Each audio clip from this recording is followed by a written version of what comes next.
Look at me. You know who I am. I am your friend. Welcome once again to Vlog. I am your host. Today, I'll be talking about the season finale of Rings of Power. Before I get to my review, I just wanted to thank everyone for watching my last video. I've never had so many views. As you could see, it did substantially well for my channel. I'll keep trying to get better at this. I'm just a guy learning how to make these things, so I really appreciate it. I also have 92 subscribers now. I don't really know what that means, but it sounds like a lot, and thank you. However, I have been having some issues with Amazon about my reviews. They blocked my review for episode 6, so it had to be re edited, and I've also had some issues with episode 7. I don't really know what I did wrong, and I don't have access to creator support. I don't want to risk an appeal, so I don't know what to do. I may make another video explaining in more detail, depending on what happens here. Now, on to the review. We've finally gotten to the last episode, and I don't have to watch any more of this terrible series. To give you a little context about where I'm coming from, I'm not a Lord of the Rings fan, and this is my first experience with anything called Lord of the Rings. The entirety of my Tolkien experience is that I've read The Hobbit once, which was about a decade or two ago, maybe longer. I don't really remember. Basically, I thought it was fine. I can certainly understand why people love this world, it just didn't hook me in the same way. I just never found the time to read The Lord of the Rings, which is a 1,500-page novel. Then the movies came out, but I didn't want to watch the movies before I read the books, and I ended up doing neither. So my knowledge of The Lord of the Rings is that there's a ring, some guy named Sauron who is evil for some reason, a guy named Gollum who says, "My precious," there's a hobbit, and some guy named Ganondorf who says, "Thou shalt not pass." I think most of what I know about the series I learned from South Park. So I absolutely hated this episode. My favorite character, Disa, was nowhere to be found. Seriously, if this was just the Disa show, where it's just her husband, the kids, and their silly elf buddy, I think this could have been fun. With that said, even though this was a season finale, it didn't really feel like one. There was no real conclusion, and it ended on a cliffhanger. There were some twists that didn't make a whole lot of sense to me, and for whatever reason, they still couldn't tell just one coherent story. In episode 6, they were finally able to tell a coherent story, and I was given some hope that they'd do that for the last few episodes. Instead, they decided to go back to jumping around from disconnected stories for no particular reason. There were also a lot of dramatic pauses and staring at each other. Then it ended with a song that I think explained why the rings are important, but without the context or previous knowledge of what they were talking about in the song, I was just left confused. I tried really hard to give the series a chance.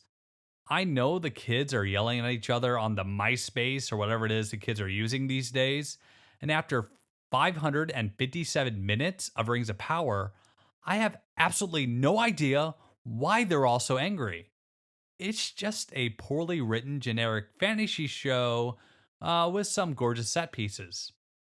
I just don't get it. There's nothing to be mad at here. It's just a TV show. The best way that I can describe it is that The Rings of Power is the producers.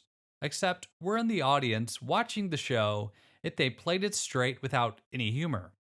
So that was the spoiler free section. Let's talk about what happened. The story is so confusing that I'm probably going to go long. I have absolutely no idea what is going on here. I don't think this is much of a spoiler, but to give you an idea about how slow this show is, it took over 9 hours for any rings to show up in a show called Rings of Power. I don't even know what they're supposed to do. Again, last warning. I'm watching this so you don't have to.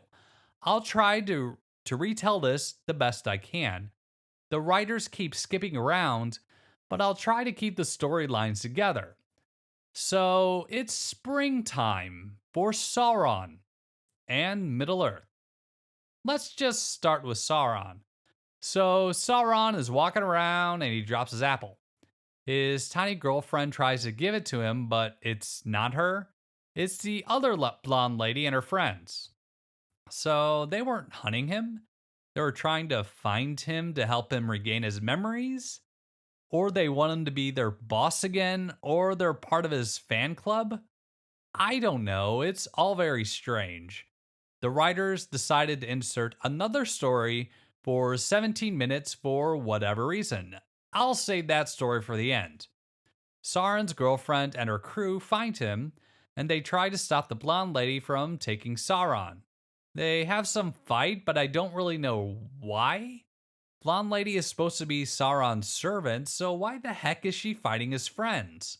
Anyway, Sauron gets the staff, stops the fire, says he's good, and turns the other blonde ladies into butterflies. It turns out in all the fighting that the old guy is mortally wounded and just wanted to watch the sunset with his friends before he dies. Which doesn't make a whole lot of sense to me. Doesn't Sauron have the ability to heal and stuff? So the other blonde lady says he's not Sauron, but shouldn't she know who her master is? She says he's a wizard, but Sauron is a sorcerer? So what's the difference between a wizard and a sorcerer? I thought they were the same thing. Then the writers interject with some other stories for another 20 minutes. Back at the Shire, the wizard and his girlfriend get the blessing from the hobbits to go off and get married or go on an adventure or whatever. Is he Sauron? Is he just a random space wizard? Who knows? So that's the first story. I'm going to skip the second story and get back to it in the end. In the third story, the old king is dying and artists are given the opportunity to design a statue or whatever. It's the elf lover's daughter's turn. The king wakes up and gives some cryptic warning. The daughter then finds something, and we're left with a cliffhanger. In the fourth story, we're on a boat. The queen is still blind, but she seems to be trying to hide that she's blind again. I thought she accepted it in the last episode. Anyway, so the elf lover admits to the queen that he could have just left the evil blonde lady to die, but he has a thing for elves. They get up to the deck and notice that the banners have changed, I think signifying the king's death. So the second story, I have a lot to say about this, so I'm sorry if this goes long. Again, I just have absolutely no idea what's going on here. So this picks up at about the 5-minute mark into the episode. The Elf King and Elrond are talking about how they're doomed or whatever, so Galadriel arrives to tell everyone what to do again. I think she committed treason by defying the king and not going to elf heaven or whatever, so shouldn't she go to elf jail? Anyway, they go heal the guy she made king of the Southlands. The smith guy and what's his name are talking about the special rock, and he gives him an idea to use alloys, and they get to work to save the elves. The writers decide to go do other stories for 20 minutes or so. So they're back to the elves. They're not making much luck with the special rock under pressure, so they get some new ideas. So for whatever reason, Blonde Lady suspects that what's his name? Halbrand isn't a king, even though he told her that he wasn't a king, and she tries to kill him. So he's strong now, I guess? And he has magic that he's never hinted at using before? Okay. Anyway, he uses a mind spell on her since she was going to kill him. They go through a bunch of illusions. She says he's really Sauron. What's his name doesn't really ever say Sauron. She calls him evil, forgetting about all the evils that she's done. He wants her to be his queen, but she doesn't like kings now. Even though the elves have a king and she recently installed this guy as a king, I'm not really sure what this guy sees in her, and he's shown no romantic interest in her until now, so it was a bit out of left field. It all sounds like bad fan fiction, and I just don't buy it. Okay, so let's just stop here for a second. If he is Sauron, then am I to believe that instead of being some big, powerful, evil entity, that he's just some guy? That somehow he gets deposed by some weak, evil elf, and instead of dying, he somehow ended up getting on a boat thousands of miles away? That by chance Gladriel decided to jump off her boat at around the same time, swim around randomly, and she just so happens to find what's left of his boat. Then, when he didn't want to be king or have anything to do with any war, she signs him up for war. That when he didn't want to be king, she makes him a king, but she doesn't like kings anymore. That this Sauron is a super weak human, except whenever the plot calls for it, and he can take down the most powerful being in the world. Also, the average male lifespan in the United States is 76.1 years. There's no way he could have lived for centuries. I'm really confused, so could someone help me out here? Who is Sauron? And why is he evil? There was some war and a lot of people died, but from Rings of Power, it's not entirely clear who was responsible for the war or if they committed any war crimes. I went back to the montage for episode 1, and it's not entirely clear from Gladriel's telling of events what, if anything, Morgoth did that was bad. They blamed him for their tree getting sick without presenting any evidence, and then the elves decided to invade Middle-earth. It sounds to me like the elves were the aggressors here, and they invaded just because of their hatred for the vampire kids. Sauron is the one who ended the war. It sounds like he wanted to end the fighting and save the environment. I didn't read the book, so maybe it's the way Gladriel is telling it, but what did Sauron do that was evil? All Gladriel said was that Morgoth destroyed the very light of our home, but we resisted. What does that even mean?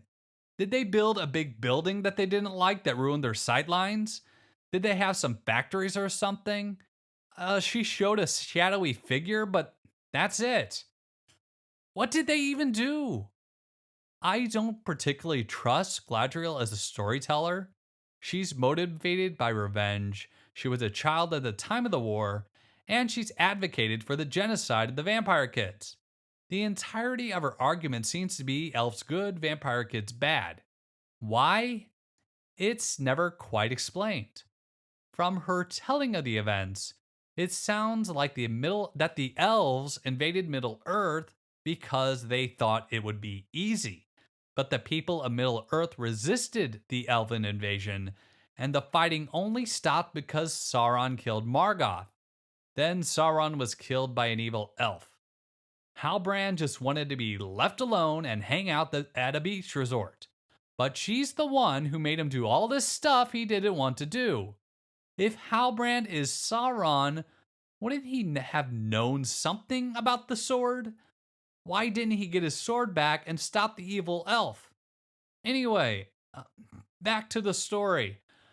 Gladriel is awoken from her trance. She almost kills Elrond. She tells him not to talk about Bruno. They go to the smith guy.